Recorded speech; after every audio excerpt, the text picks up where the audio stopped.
discussed about the tuberculous meningitis in the last lecture. Next topic is about the encephalitis. ये इतना important नहीं है, इसमें से कोई यूक्यू नहीं आया हुआ, बट इट इज़ इम्पॉर्टेंट. इसको हम यहाँ से शॉर्ट बुक से देख लेते हैं जल्दी जल्दी कि क्या होता है जब ब्रेन टिश्यू की इन्फ्लेमेशन हो जाती है ना, जिसमें हमारा इन्फेक्शियस एजेंट जो भी होता है, बैक्टीरिया होता है, वायरस होता है, जो भी होता है, वो ग्रे मैटर के अंदर घुस जाता है, तो इसको कहते हैं इन्फ्लेमेशन ऑफ ब्रेन टिश्यू को. This is encephalitis. अब इम्पॉर्टेंट पॉइंट्स इसमें क्या होते हैं कि इसमें सेरेब्रल डिसफंक्शन होती है, पेशेंट का लॉस ऑफ कॉन्शियसनेस अर्ली हो जाता है. उसमें तो as a complication consciousness loss हो रही थी ना मेनिंजाइटिस में, यहाँ पे अर्ली लॉस ऑफ कॉन्शियसनेस. फिर usually caused by viruses, influenza, herpes. Bacterial meningitis में भी हो सकता है. जो बच्चे 1 साल से छोटे हैं उनमें ये बहुत सीवियर होता है, और अगर हर्पिक सिम्प्लेक्स की वजह से हो रहा है तो पुअर प्रोग्नोसिस है, और अगर एंटीरोवायरल कॉज है तो बेटर प्रोग्नोसिस है. फिर एक होता है पैरा इन्फेक्शियस एन्सेफेलाइटिस, कि अगर कुछ दिनों के बाद हो रहा है encephalitis of a non viral infection, तो that is para infectious encephalitis. के पैरा इन्फेक्शियस मतलब कि कोई और जगह पे इन्फेक्शन था वायरस का, और अब उसने ब्रेन टिश्यू में भी आ गया कुछ दिनों के बाद, तो दिस इज़ पैरा इन्फेक्शियस. इसका मतलब कि कहीं और से वायरस आया है. ठीक है. उसके बाद आ जाता है एन्केफेलोपैथी. एक होता है एन्केफेलाइटिस, एक होता है एन्केफेलोपैथी. एन्केफेलाइटिस इज़ इन्फ्लामेशन. एन्केफेलोपैथी मतलब कि जो इंसेफेलाइटिस की वजह से न्यूरोलॉजिकल मैनिफेस्टेशंस आ रही हैं, absence of inflammation, absence of inflammation के अंदर. ठीक है. टॉक्सिक या मेटाबॉलिक कॉजेज़ की वजह से उसको कहते हैं एन्केफेलोपैथी. फॉर एग्ज़ाम्पल आपने हेपेटिक एन्सेफेलोपैथी पढ़ी है.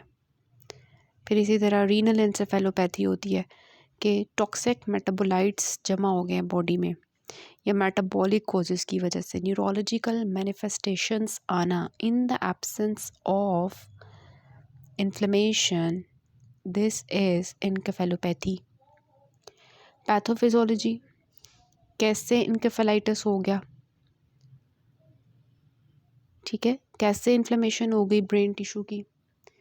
तो डायरेक्ट इन्वेजन हो सकती है और डिस्ट्रक्शन होगी न्यूरल टिश्यू की, या पेशेंट जो है उसकी अपनी बॉडी ने रिएक्शन शो कर दिया है कि वो जो एंटीजेंस पड़ी हुई थी वायरस की, उसके अगेंस्ट हमारी बॉडी ने जो है ना रिएक्शन शुरू कर दिया है. तो दिस इज़ द केस कि या तो इन्वेजन उस ऑर्गेनिज्म की वजह से हुआ, या हमारी बॉडी ने रिएक्शन शो कर दिया जिसकी वजह से ये हो गया inflammation of the brain tissue.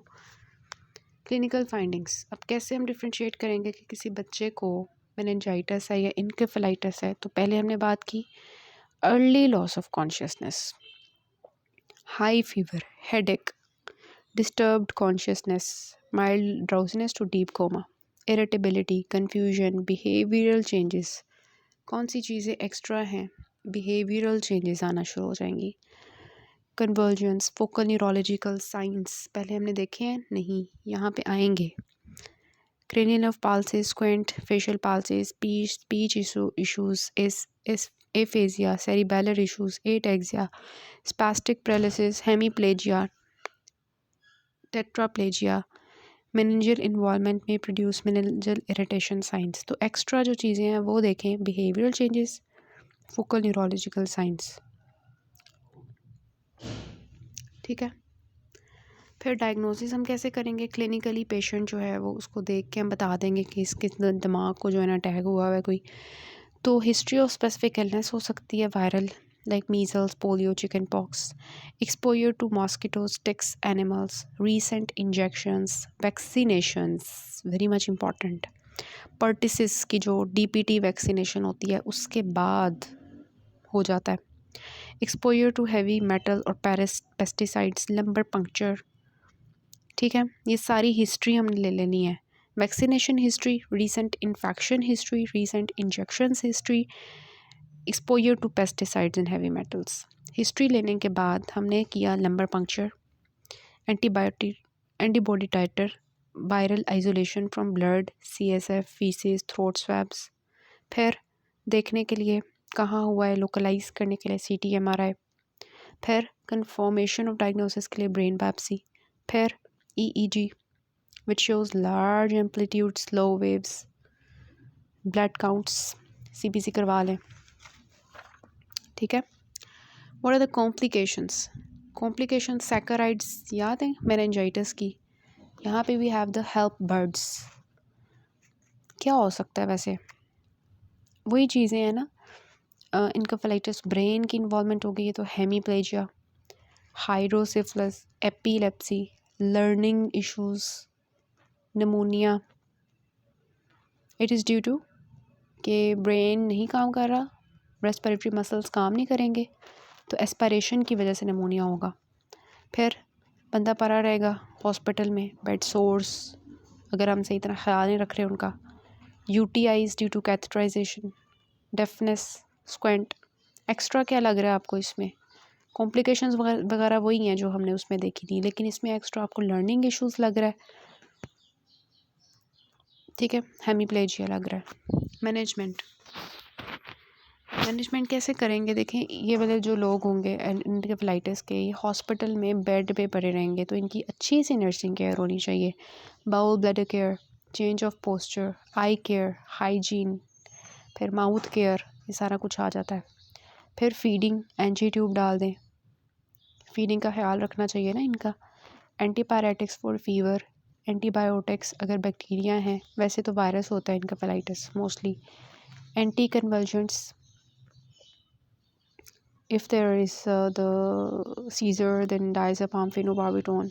cerebral edema के लिए मैनेटोल, स्टेरॉइड्स, एंटीवायरल्स, एसाइक्लोवेर।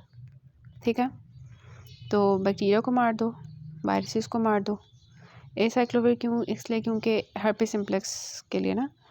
अच्छा, सेरेब्रल एडीमा है तो मैनेटोल स्टेरॉइड्स दे दो, सीजर्स हो रहे हैं डायज़ेपम फेनोबार्बिटोन दे दो, फीवर है तो एंटीपायरेटिक्स दे दो, बाकी ख्याल रखो उनका, इस टाइम पे ट्रीट करेंगे। स्ट्राइकिंग पॉइंट्स CMCQs के लिए इंपॉर्टेंट है। मैंने मेडिसिन पढ़ाते हुए जब आपको बताया था, most common herpes simplex virus होता है और हर्पिस सिम्प्लेक्स वायरस 1, और उसमें मैंने एक बहुत इंपॉर्टेंट चीज़ हमेशा याद करवाती हूँ, टेम्पोरल लोब को इन्वॉल्व करता है हर्पिस सिम्प्लेक्स।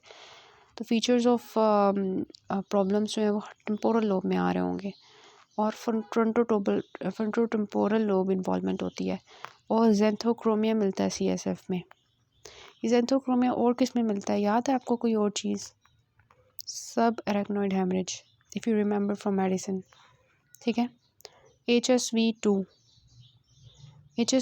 जो है, इट इज़ एक्चुअली, मैंने आपको बताया हुआ जेनिटल हर्पीज़ होती है मोस्टली ना। तो अगर एक मदर है, उसकी जेनिटल हर्पीज़ है, तो बच्चा पैदा हो रहा है, ड्यूरिंग डिलीवरी उसके अंदर इन्फेक्शन चला जाएगा। और हमेशा से हम गायनी में भी पढ़ते आ रहे हैं कि ऐसी मदर्स जिनको हर्पीज़, जेनिटल हर्पीज़ है, उनको हम विजाइनल डिलीवरी नहीं करते, उनकी हम C-सेक्शन करते हैं। ठीक है, तो न्यूबॉर्न्स फॉलोइंग विजाइनल डिलीवरी में HSV2 होगा, और उनमें वेसिकुलर स्किन इरप्शंस और इनकेफेलाइटिस मिलेगा हमें, इस वजह से बच्चों में हो जाता है ये। चिकन पॉक्स में क्या होगा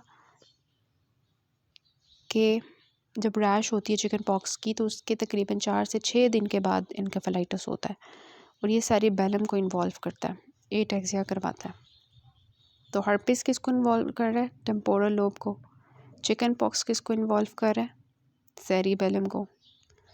C for chicken pox, C for cerebellum. ठीक है।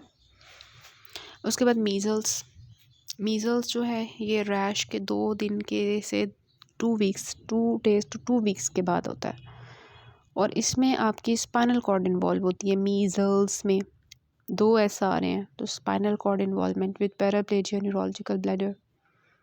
ठीक है। पोलियो जो है, इसमें CSF में आपको प्लियोसाइटोसिस मिल जाएगी। मम्प्स में ये होगा कि बच्चे की पैरोटिड ग्लैंड की स्वेलिंग आपको मिल जाएगी, साथ में transmits slow viral diseases, slow CNS infection due to prions. ठीक है। अब हम स्टार्ट करते हैं अपना next topic, that is cerebral malaria, और फिर उसका यूक्यू सॉल्व करते हैं नेक्स्ट पार्ट से।